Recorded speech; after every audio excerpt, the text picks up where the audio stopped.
Hello students, today we will discuss the physics NEET 2021 problems. So in part 1 we discussed 10 problems which are easier problem, and today we will also discuss some another easier problems.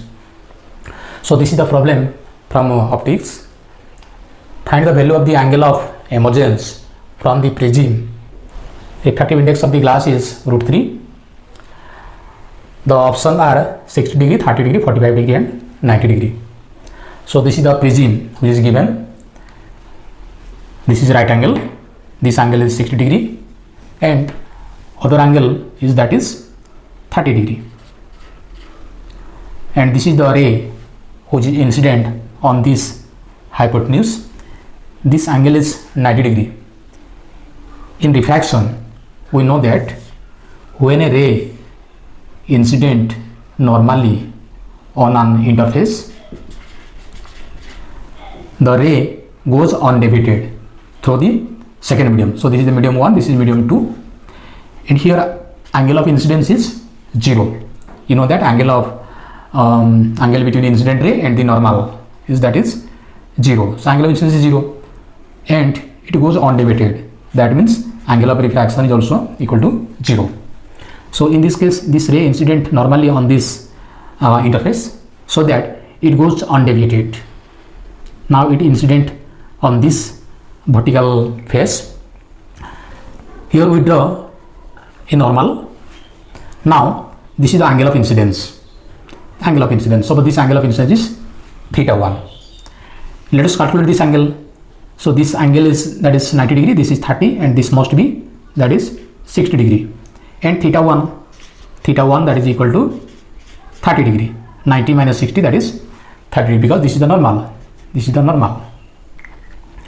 Now angle of incidence is 30 degree. That means this is less than the critical angle, that is 42 degree. 42 degree is the critical angle of the glass, which is nearly equal to 40 degree critical angle of the glass.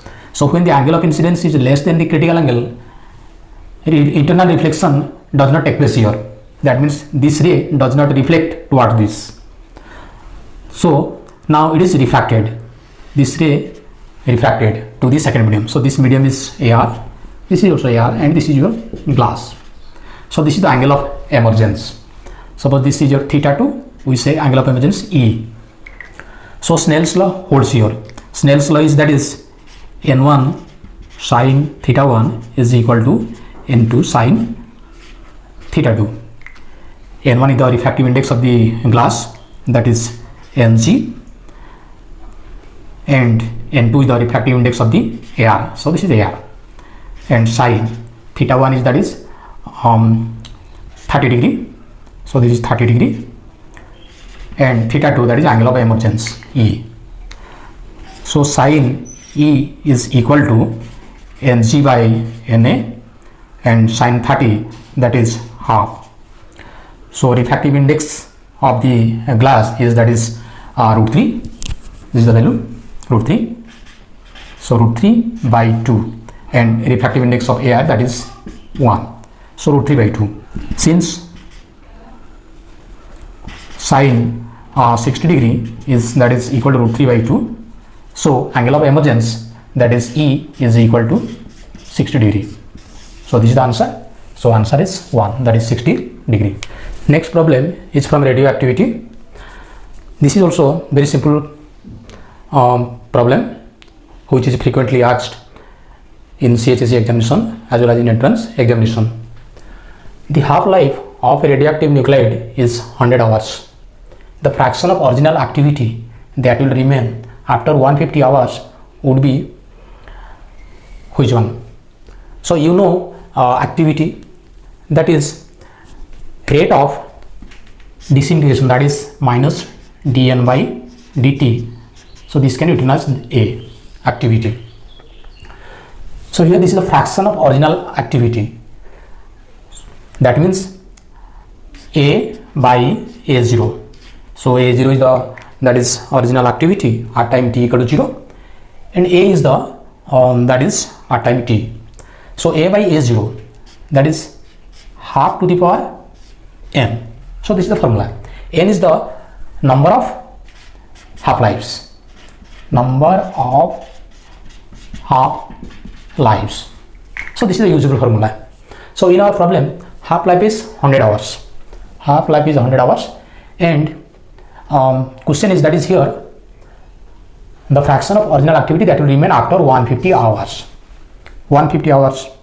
So 150 means that is 150 by 100. So this is 3 by 2. That means this 3 by 2 lives here. N is 3 by 2. Clear? 100. This is 1 half-life. Half-life. And 50, that is half. So total this is 150. 150 hours, and this is 1 half, that is equal to 3 by 2 half-lives. So n is 3 by 2. So put here. So half to the power 3 by 2. That means this is 1 to the power 2. This is 3 by 2. So this is 1 by 2 root 2. So this is the answer. Another problem. A capacitor of capacitance C is connected across an AC source of voltage V given by V equal to V0 sin omega t. The displacement current between the plates of the capacitor would then be given by which one? So we know capacitor. These are the two plates which are parallel. So this is a parallel plate capacitor. So one plate is that is called positive, and another plate is called negative plate. These two plates are connected to an AC source. AC source. This is the AC source. So V equal to V0 sin omega t, sinusoidal. V0 is the peak voltage. So we know displacement current. Displacement current flows through one plate to another inside it. You know that. So the charge on the plates gradually vary with time, so that electric field vary inside two plates, due to which the displacement current arises. So displacement current is given by, that is ID, and charge varies with time means this is dq by dt. So now V equal to C V0 sin omega t. So Q is, you know, capacitance. Capacitance C equal to Q by V. Q equal to CV. So here ID equal to d by dt of, this is CV. C is the capacitance, that is constant here. So C d by dt of B. B is V0 sin omega t. Clear? So this is V0. This is V0, which is maximum value of voltage, and sin omega, this is omega c and cos omega t. So V0 omega c cos omega t. So answer is, that is 1. Next, this problem is from a transformer. A step down transformer connected to an AC mains supply of 220 volt is made to operate at 11 volt 44 watt lamp. Ignoring power losses in the transformer, what is the current in the primary circuit? So this is the step down transformer, and your supply voltage is, that is 220 volt. So in transformer, this is the primary coil, and this is secondary coil. Secondary coil is connected to a lamp. So this is the lamp. It operates at 11 volt 44 watt, and here supply mains is, that is 220 volt. So there is no power losses here. We ignore the power loss. That means input power that must be equal to output power. Input power means this is Vp into Ip, and output power is here given, that is 44. This is 44 watt. So this is 44. BP is that is 220 into IP is equal to 44. IP equal to 44 by 220, which is equal to 1 by 5 equal to 0.2 ampere. Current in the primary circuit is 0.2 ampere. So this is the answer. Next problem. This problem is a little bit difficult one. Two conducting loops of radii R1 and R2 are placed in the same plane with their centers coinciding. If R1 is much greater than R2, the mutual inductance M between them will be directly proportional to R1 by R2 or R2 by R1 or R1 square by R2 or R2 square by R1. That means we consider two loops. Radius of first loop is much greater than radius of second loop. Suppose this is the loop having radius R1. Let I be the current. I be the current flowing through the loop. This is the circular loop. Magnetic field at the center. Magnetic field at the center O of the loop, that is given by B equal to mu 0 I by 2R1. So this is the magnetic field at its center. Now we take another loop of radius R2, and condition is that R1 is much greater than R2. That means the second loop is very small loop. These loops are placed on the same plane.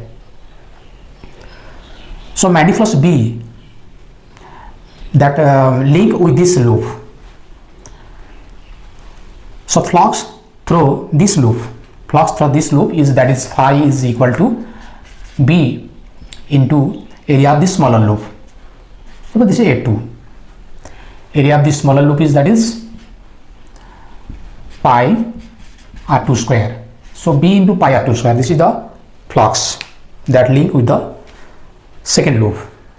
And we know that according to principle of mutual induction, phi equal to Mi. M is the mutual inductance. Now we equate these two. That is Mi is equal to B pi R2 square, and B is mu 0 I by 2 R1 into pi R2 square. So we have to find, that is M. So M is equal to, that is mu 0 pi by 2 into R2 square by R1. So M is proportional to R2 square by R1. So this is the answer. So answer is, that is 4.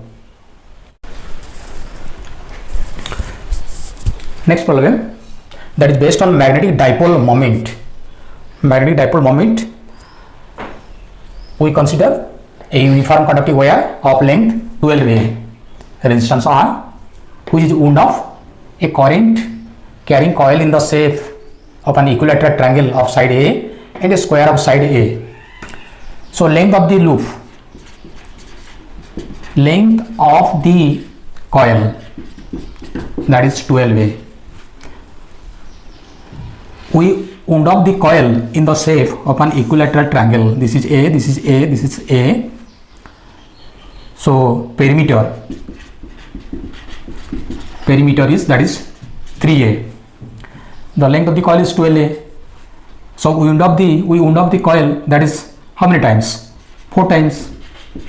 4 into 3A, that is 12A.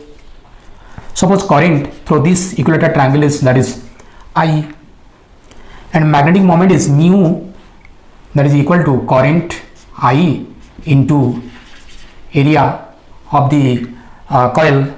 So I into area of this equilateral triangle, that is root 3 by 4 into a square, and this coil is wound of how many times? 4 times.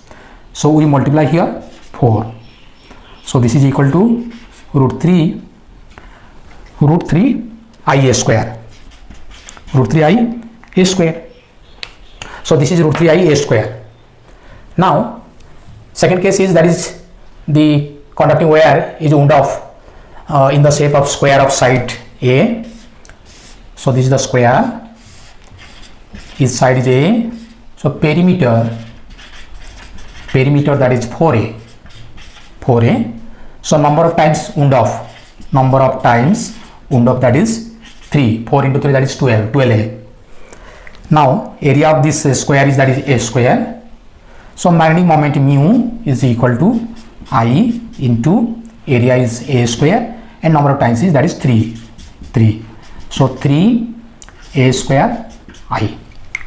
So first case answer is root 3 I a square and 3 I a square. This problem is based on photoelectric effect. We consider a photosensitive material. Work function is negligible. Work function W0, that is negligible. An electromagnetic wave of lambda is incident on this photosensitive surface. Now, according to photoelectric effect, a photoelectron is emitted from this surface. So its energy is, that is half mv square. Clear? So E is the energy of the electromagnetic wave, that is E equal to Sc by lambda. So this Sc by lambda is equal to half mv square. Sc by lambda, that must be equal to half mv square. And velocity of the photoelectron is given by, that is de Broglie wavelength. De Broglie wavelength is, that is lambda d equal to h by mv. So v is equal to h by m lambda d. So let us substitute the value of this v here. So Sc by lambda is equal to half m v square.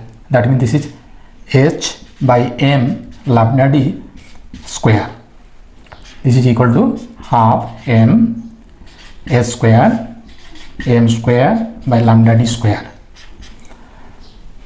So c by lambda, that is equal to half m h, 1h cancel here, so h, so m also 1 m also cancel, so h by m lambda d square. So lambda d square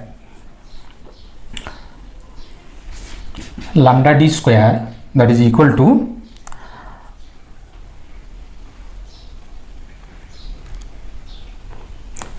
h by 2m c, h lambda by 2m c, or lambda equal to 2m c by h into lambda d square. So this is the answer, 2m c by h into lambda d square. So this is the answer. Next problem, the number of photons per second on an average emitted by the source of monochromatic light of wavelength 600 nanometer when it delivers the power of 3.3 into 10 to the minus 3 watt will be 10 to the 18 or 10 to the 17 or 10 to the 16 or 10 to the 15. So this is the source of monochromatic light. Source of monochromatic lights. It delivers power is, that is 3.3 into 10 to the minus 3 watt. Power means, that is energy per second.